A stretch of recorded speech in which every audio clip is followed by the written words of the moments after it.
Lloyd Vehicle Consulting t-shirts, mugs and stickers are now available. Please click on the Google link in the description below to purchase your very own.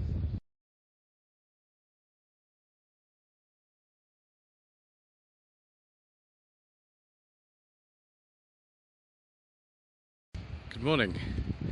Today is the 15th of May and this is the seafront at Bournemouth for classic cars on the Prom. I've got to be careful around here because sort of bikes keep whizzing in and out. But this is an event related to what we attended 2 weeks ago at Christchurch in classic cars on the quay. Oh, we've just got something coming in here. I do apologise for the wind noise. It's just the way that it goes today. It is a little bit windy. It has been raining. I'm afraid there's nothing I can do about it. That's just the way things go on this channel. And also, if I get things wrong, if I fall over, if I generally make a mess of it, then you know, that's just what happens, unfortunately.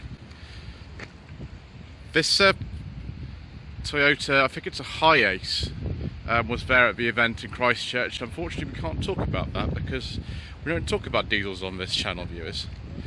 What we do talk about is this very, very nice Humber Super Snipe. It looks to me around 1960. It's a pre-suffix registration, which is a sort of dead giveaway, and it's not got the sort of later bits that the other cars did. So I think it's about 1960, or I could be totally wrong. You can see it's been to classic cars on the Prom before.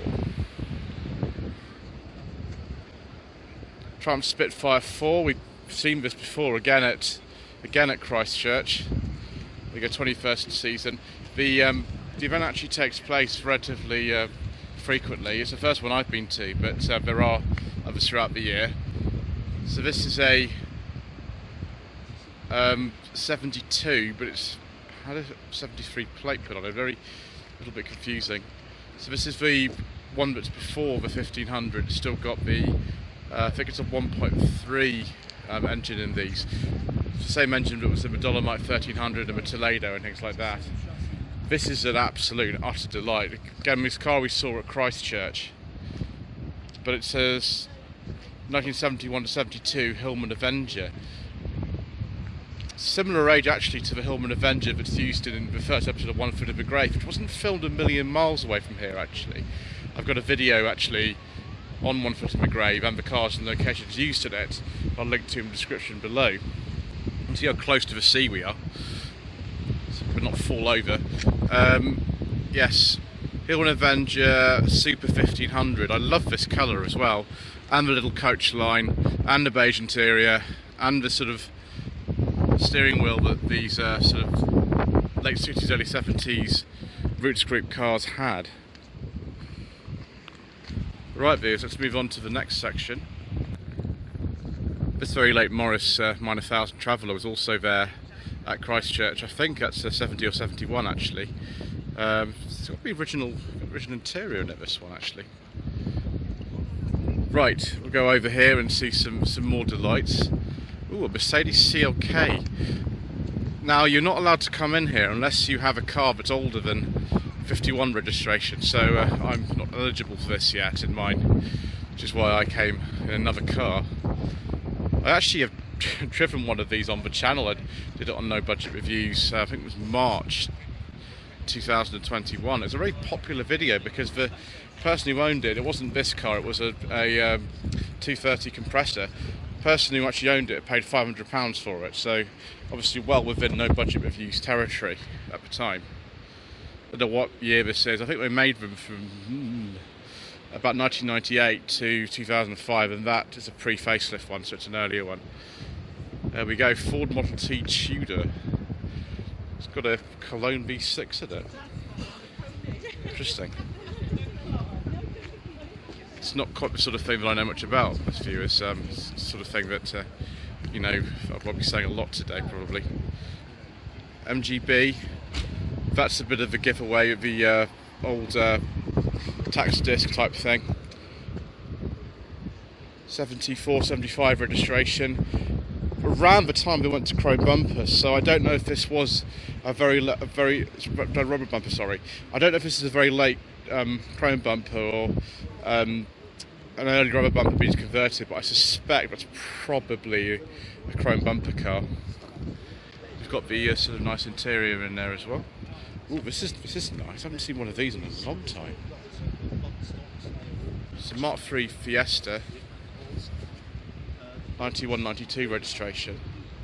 It's a special edition Fiesta SX. Wow, I don't think I've ever seen one of these before actually. Maybe not even when they were new. And there's the spec sheet from back in the day. Looks a bit like a Fiesta S to me. Probably got a few more bits on it, but yeah, it is an SX. That's amazing. Very sort of basic interior. It has a 5-speed gearbox and a rev counter, but that's sort of most of what you get. It's not the best day for sort of trying to film through windows today, unfortunately. It's too much rain and not enough camera focus. Series 2 Morris Minor, they made these from 53 to 56. Split windscreen and also of course the different grille from the later Minor 1000. Ford Popular, wow. I think I've seen one of these and I sit up and beg for Popular as well. I think they may be still 59 and that disc at the front is from 57, so yeah, around 57, 58. Interesting, the rear lights are quite different from what I expected. Yeah, so it's a 57 on there, but find it on Facebook, actually. What is this? Oh, it's another one of these American ones, isn't it?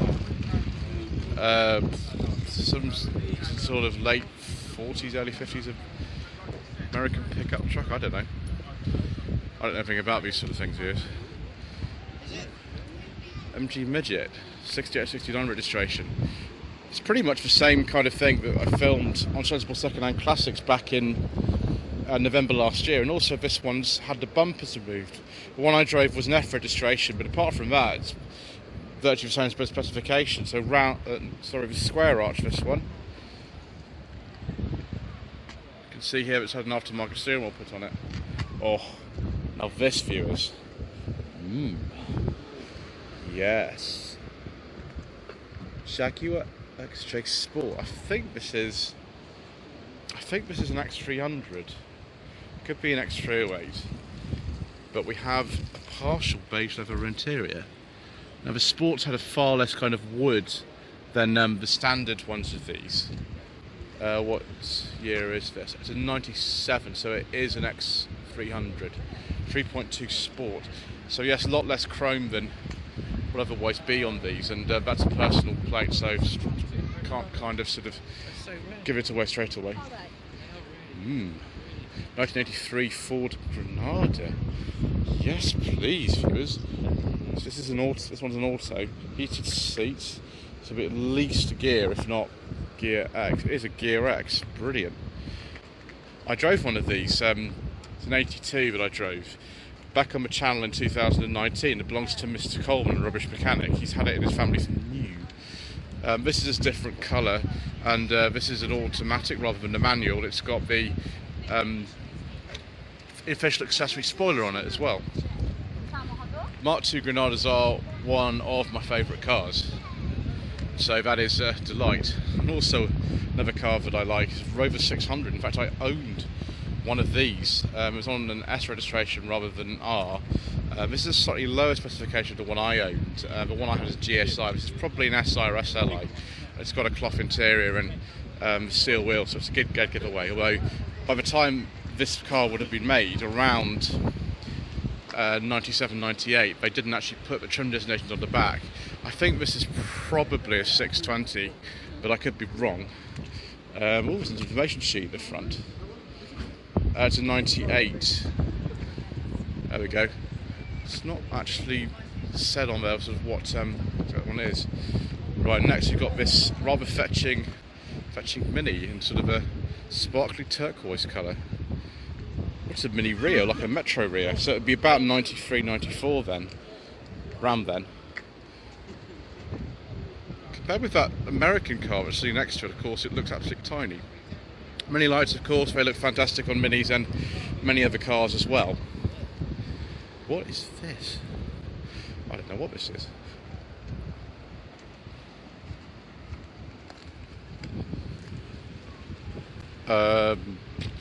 Absolutely no idea. Something from the early 50s. The badge on the side says Hot Wheels, so that's not really helping me. Austin 12? 1920s? Yeah, I don't know apart from that. 1968 Austin pickup, which was based on the Morris Minor but has an Austin badge on it. In 68 they sort of rationalised the range. I think they discontinued the A35 and replaced it with this. The A35 pickup was made for a lot longer after the car was, so it'll be a 68 only. It's not a Morris Minor. I can't actually remember what these were marketed as, to be honest, in terms of the name. Again, we've seen this before, I think. Ooh, nice purple Land Crab. Again, I think we've seen this one before.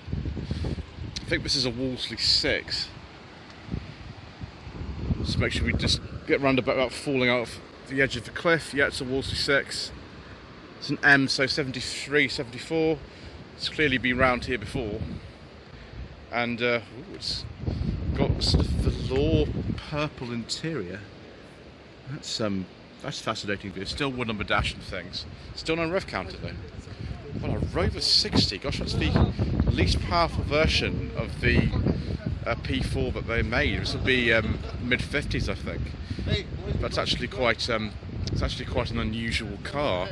Most of the P4s you see are later than this, and also they're more powerful.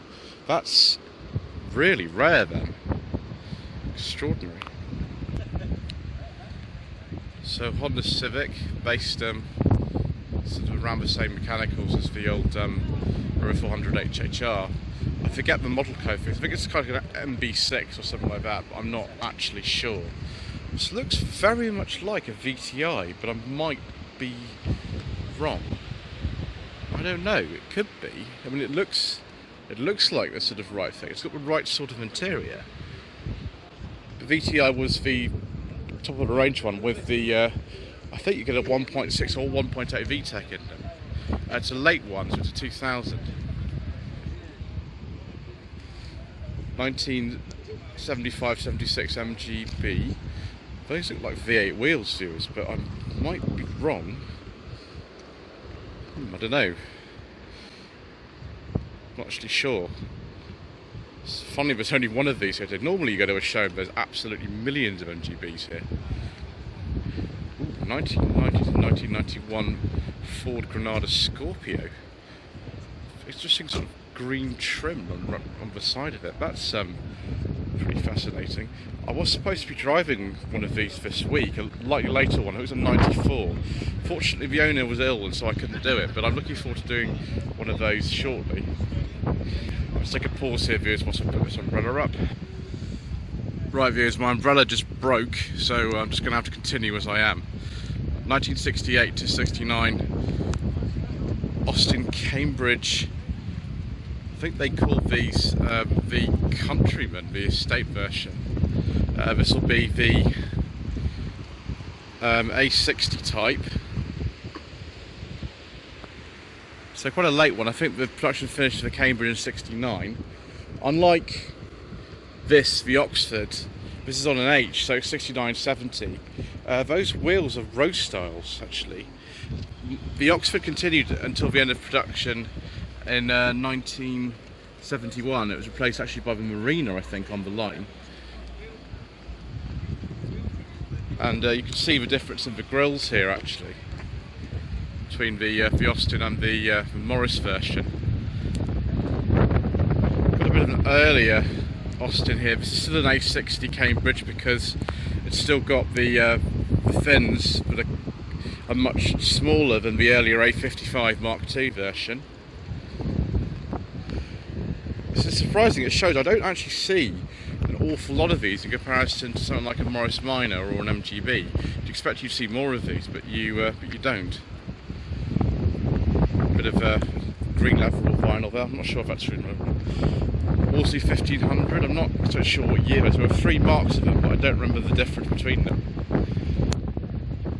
So E30 BMW 3 Series Cabriolet. I think that's a pre-facelift one. It's not the earlier bow convertible, it's the full convertible. So I think they came out at about 86, but I'm not entirely sure about that.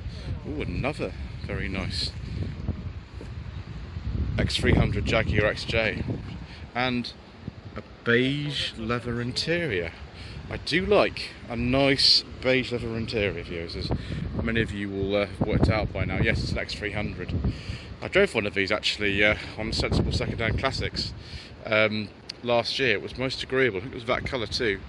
Ooh, it's a sort of almost beige leather interior on that BMW. Funny steering wheel on that. I don't know what that sort of means.